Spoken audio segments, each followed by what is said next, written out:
Sebenarnya aku enggan mengunjungi ibu. Sebisa mungkin aku akan menghindari pertemuan dengan berbagai alasan, meski harus mengarang sekalipun. Namun hari ini hari ulang tahunnya. Sebagai anak rasanya keterlaluan kalau aku tidak datang. Karena itu aku mengumpulkan seluruh keberanian untuk dapat duduk berhadapan dengan ibu di dapur rumah tempat aku dibesarkan. Selamat ulang tahun, Bu, ucapku sambil memegang tangannya yang makin dipenuhi keriput. Wajah ibu yang bulat dihiasi senyuman, dia lalu mengangguk pelan, dilepaskannya peganganku, kemudian berdiri. Meskipun memunggungiku, dari gerakan tangannya aku tahu beliau sedang memotong sesuatu. Ketika ibu berbalik, aku melihat sepotong kue yang terlihat enak dan mahal di tangannya. Ini dari kakakmu, tadi dia kesini membawakan kue ulang tahun. Padahal ibu sudah bilang jangan repot-repot, katanya, sambil menyodorkan kue itu padaku. Mata ibu berbinar, tampak sangat jelas beliau begitu bangga pada kakakku itu. Hatiku langsung berdenyut. Ah iya, aku tidak membawa apa-apa. Aku tidak sanggup membawakannya sesuatu, bahkan barang murah sekalipun. Maaf, Bu. Tadi aku ketinggalan kadonya. Ujarku gugup sembari mengusap rambut pendekku yang sebenarnya tidak butuh dirapikan. Rambut itu kupotong sampai tengkukku terlihat agar tidak menghabiskan banyak biaya perawatan. Kebohongan entah keberapa yang kulontarkan padanya, aku tidak ingat jumlahnya, karena terlalu terbiasa berdusta. Tas yang kamu janjikan waktu pulang dari Bali saja lupa terus. Kamu itu kebiasaan bohong, ucap ibu tajam. Aku menelan ludah mendengarnya tanpa mampu membalas apa-apa. Sebenarnya aku memang belum membelikan tas itu. Aku tidak punya uang. Yang membuatku terpaksa berjanji karena takut dianggap anak pelit.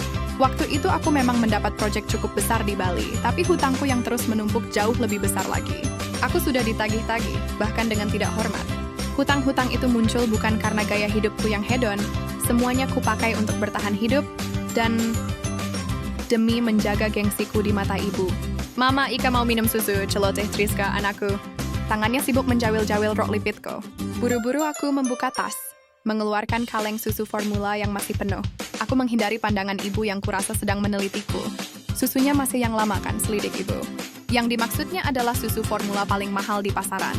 Ibu memaksaku menggunakannya karena kakakku memberikan susu itu untuk anaknya. Iya, jawabku sembari menyibukkan diri dengan membuat susu sebisa mungkin.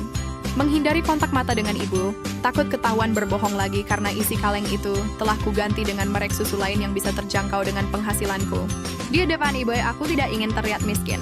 Aku selalu takut keluarga kecilku dihinanya. Sebisa mungkin aku menyembunyikan kesulitan keluargaku padanya. Aku tidak ingin suamiku yang hanya pegawai toko itu terus direndahkan. Ya, keadaan kakakku memang jauh lebih baik dari kami. Suaminya anggota dewan. Sekalipun dia hanya ibu rumah tangga, segalanya lebih dari tercukupi. Beda denganku yang harus ikut banting tulang kerja serabutan. Sudah lama kamu tidak menitipkan Ika pada ibu. Apa kamu belum dapat proyek? Tanya ibu heran. Kedua alisnya bertaut hingga kerutan halus di keningnya tampak makin jelas. Ada kok, Bu. Aku sekarang nulis artikel buat website. Jawabku jujur. Kerja begituan kan tidak menghasilkan. Triska sudah makin besar, sebentar lagi masuk SD, butuh biaya gede.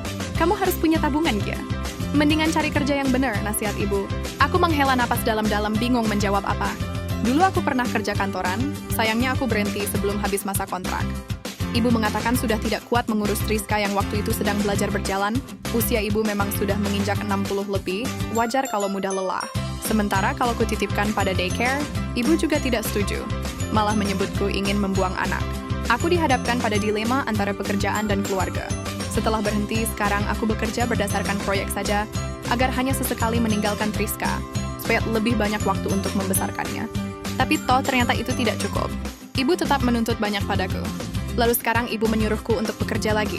Hidup ini memang jenaka, terdiri dari lelucon tuntutan dan kepentingan. Aku menatap wajah ibu yang sedang menanti jawabanku. Kali ini akulah yang menelisiknya. Bertanya-tanya apakah ibu pernah punya mimpi yang ingin digapainya, yang dibuangnya untuk anak-anaknya. Bu, apakah ibu dulu punya impian?